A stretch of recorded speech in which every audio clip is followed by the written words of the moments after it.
पंढरपूर पासून अवघ्या 15 मिनिटांच्या अंतरावर पंढरपूर करकंब रस्त्यावर धोत्रेज ग्रँड प्रायव्हेट लिमिटेड घेऊन आले आहेत पंचतारांकित सुविधांनी युक्त हॉटेल ग्रँड। तसेच पुण्या मुंबईच्या धर्तीवर सर्व सुविधांनी युक्त hotel Shriyash restaurant, veg non veg permit room bar, प्रशिक्षित कुक व होस्टिंग सेवा हॉटेल ग्रँड मध्ये उपलब्ध आहेत। 50 एसी रूम्स, 3500 स्क्वेअर फुटाचा सुसज्ज बकवेट हॉल, भव्य एसी सूट्स, टेरेस गार्डन, भव्य लॉन आणि चेंजिंग रूम सहित स्विमिंग टँक, प्रशस्त पार्किंगची सुविधा। पंढरपूर नजीक असलेल्या हॉटेल ग्रँड या सुसज्ज आणि पंचतारांकित सुविधांनी युक्त hotel grand, hotel Shriyas restaurant, veg non veg permit room बार, पंढरपूर करकंब रोड। संपर्क 02186 24 22 45। ताज्या घडामोडी पाहण्यासाठी PVN म्हणजेच पंढरी वार्ता न्यूज या चॅनलला सबस्क्राईब करा।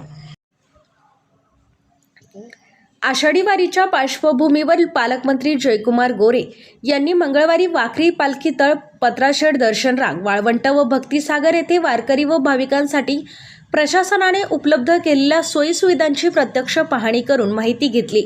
दिनांक 18 जुलै रोजी पालकमंत्री जयकुमार गोरे यांनी पाऊस सुरू असताना वाखरी पालखी तळाची पाहणी केली होती। येथे पावसामुळे चिखल झाला होता।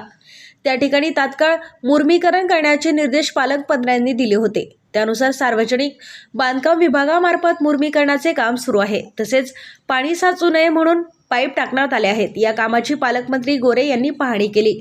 या ठिकाणी अजिबात चिखल व पाणी साचणार नाही या दृष्टीने काम झाले पाहिजे असे निर्देश त्यांनी दिले।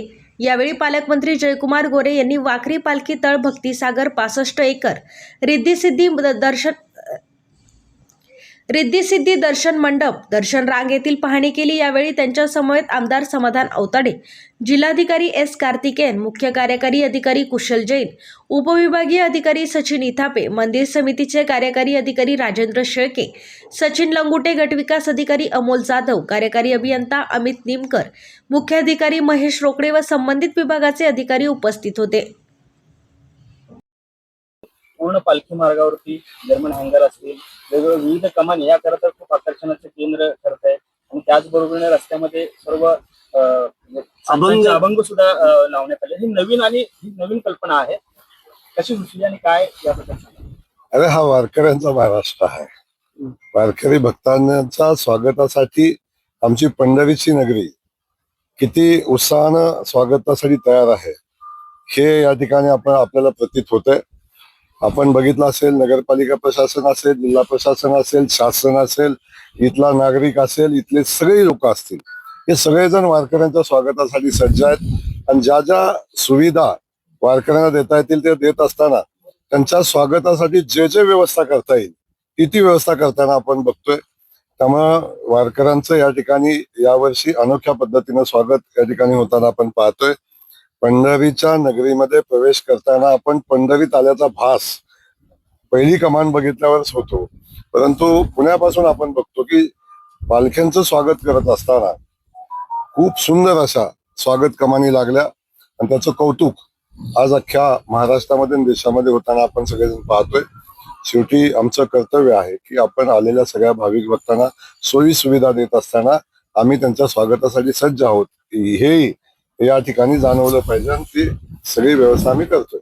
वारकरी हाच VIP खरं तर आपण ही घोषणा केली होती आणि आजच आपली जिल्हाधिकाऱ्यांनी शारीरिक क्षमता नसणाऱ्या वयोवृद्ध 2 ते 3 भाविकांना थेट दर्शन घडवून आणले। खऱ्या अर्थानं वारकरी हा VIP ठरवून दिले। काय त्यांच्याबद्दल एक आपण समजून घेतलं पाहिजे। अगदी आम्ही राजकीय नेते असलो, आम्ही किती मोठे मंत्री झालो, आम्ही मुख्यमंत्री आमचे आदरणीय देवेंद्र फडणवीस साहेब आहेत आणि आमच्या सगळ्यांच्या पेक्षा मुख्यमंत्री मोदयांची भावना आहे की वारकऱ्यांना वेळेत दर्शन झालं पाहिजे, त्यांना कमीत कमी त्रास झाला पाहिजे। तेव्हा वेळ पडली तर आपण त्याग केला पाहिजे आणि त्याग करणं काय आम्ही मेहरबानी करत नाही।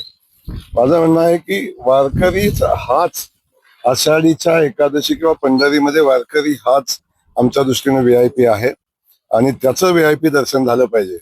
ह्या सूचना माननीय मुख्यमंत्री मोदयांनी दिल्या, त्या सूचनांचं तंतोतंत पालन आम्ही करतोय आणि ते करत असताना माझ्या सगळ्या मंत्रिमंडळातल्या माझ्या सहकारी बांधवांना मी मनापासून त्यांचा धन्यवाद देईन आणि त्यांना विनंती करेन की आपण सगळे मिळून वारकऱ्यांचे भक्त आहोत, विठुरायाचे भक्त आहोत।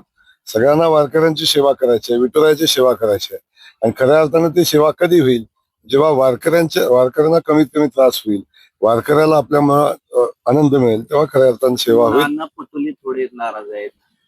इव्हेंट खूप आहे असं वाटतंय त्यांना, एवढे सगळ्या सोयी सुविधा दिल्या नंतर. आता कोणाला काय वाटतंय हा ज्याचा त्याचा प्रश्न आहे. त्यांनी काय बोलावं हा त्यांचा विषय आहे. शेवटी आपली आपली बौद्धिक क्षमता असते, त्याप्रमाणे ते आपलं आपलं अनुमान काढत असतात. त्यांनी अनुमान काढलंय ते त्यांच्या बौद्धिक क्षमतेनुसार काढलेलं आहे. नाना पटोले साहेब माझे मित्र आहेत, त्यांचं मी पंढरीच्या नगरीमध्ये मनापासून स्वागत करेन. पंढरीचं दर्शन घ्यावं आणि इथं आल्यानंतर आपण पाहावं की वारकऱ्यांच्यासाठी सुविधा आहेत, कुठल्या नेत्यासाठी नाही, इव्हेंटसाठी नाही, कुठल्या गोष्टीसाठी नाही. आणि आपण सगळेजण पाहत असाल जयकुमार गोरे पालकमंत्री म्हणून काम करत असताना कलेक्टर महोदय असतील, माझे सीईओ असतील, आमचे सगळे अधिकारी असतील, यांचा कुठेही बोर्ड दिसणार नाही, यांचं कुठेही स्वागत कमान दिसणार नाही, यांचं कुठेही नाव गाव दिसणार नाही. त्यामुळे इव्हेंट असता तर आम्ही आमचेच फोटो लावले असते, आमची नावं लावली असते, आम्ही इव्हेंट केला असता. याच्यामध्ये कुठलाही इव्हेंटचा विषय नाही. आम्ही लोकांची सेवा करणं याच दृष्टिकोनातून काम करतोय. त्यामुळं भगवंतानं त्यांना चांगला विचार करण्याची शक्ती द्यावी.